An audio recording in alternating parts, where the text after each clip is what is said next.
Здравствуйте, смотрите в сегодняшнем выпуске. Президент Туркменистана поручил выплатить заработную плату работникам до 20 декабря. Туркменистан и Турция обсудили сотрудничество в газовой отрасли и другие новости. Президент Туркменистана Сердар Бердымухамедов распорядился держать под строгим контролем финансирование заработной платы работникам всех предприятий и учреждений, независимо от форм собственности, до 20 декабря. Поручение было дано в ходе очередного заседания Кабинета министров. Президент Туркменистана подписал распоряжение о направлении делегации во главе с председателем Государственного комитета по строительству города Аркадак в Вену, Австрийская республика. Делегация примет участие в торжествах по случаю вручения престижной награды в области качества от Европейского общества исследований качества городу Аркадак. Мероприятия пройдут с 8 по 10 декабря. Президент Туркменистана подписал закон о внесении дополнений и изменений в закон о валютном регулировании и валютном контроле во внешнеэкономических отношениях. Новый закон вводит мониторинг валютных операций, который будет осуществляться Центральным банком Туркменистана. В Ашхабаде состоялась встреча руководителей государственного концерна «Туркменгаз» с делегацией турецкой компании «Боташ». В ходе встречи обсуждались вопросы сотрудничества в газовой отрасли, включая наращивание экспортного потенциала Туркменистана.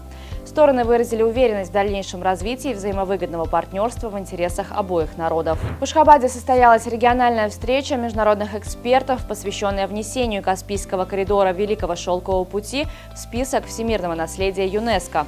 В мероприятии приняли участие представители правительств, национальные координаторы и эксперты.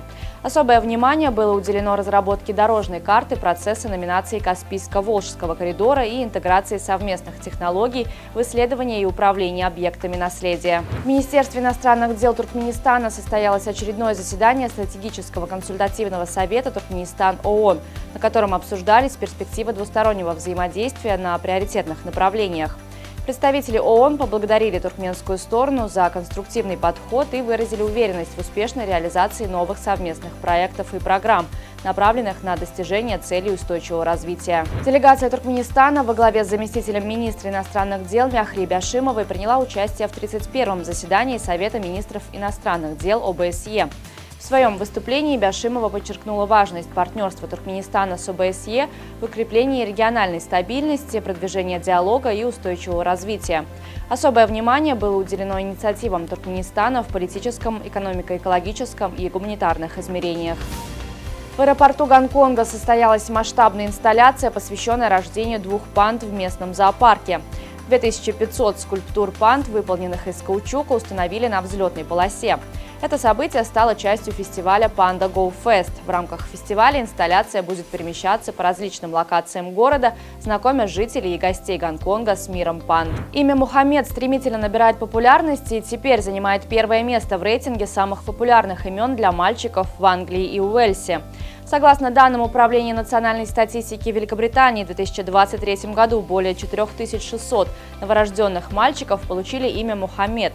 Среди женских имен лидером остается Оливия, которая удерживает первую позицию уже 8-й год подряд. За ней следуют Амелия и Айла. Аль-Наср на выезде уступил Аль-Итихаду в матче 13-го тура чемпионата Саудовской Аравии по футболу. Встреча прошла в Джиде и завершилась со счетом 2-1. Аль-Итихад вывел вперед Карим Бензема, Аль-Наср отыгрался благодаря голу Криштиану Роналду. Победу хозяевам принес точный удар Стивена Бергвейна. Роналду и Бензема забили свои 10-е мячи в текущем сезоне чемпионата Саудовской Аравии. В таблице бомбардиров их опережает только футболист Аль-Хиляля Александр Митрович. В Туркменистане прошел чемпионат по ралли-рейду, организованный Федерацией автомобильного спорта и Государственным комитетом по физической культуре и спорту. В соревнованиях приняли участие команды МВД Туркменистана, агентство Туркменавто Алаглары и Федерация автомобильного спорта Туркменистана. Маршрут длиной 161 километр пролегал через пустыню Каракумы, охватывая территорию Ахалского и Балканского вилаятов. В классе внедорожников победу одержал Мердан Тойлыев из агентства Туркменавто Алаглары на автомобиле Nissan Petrol.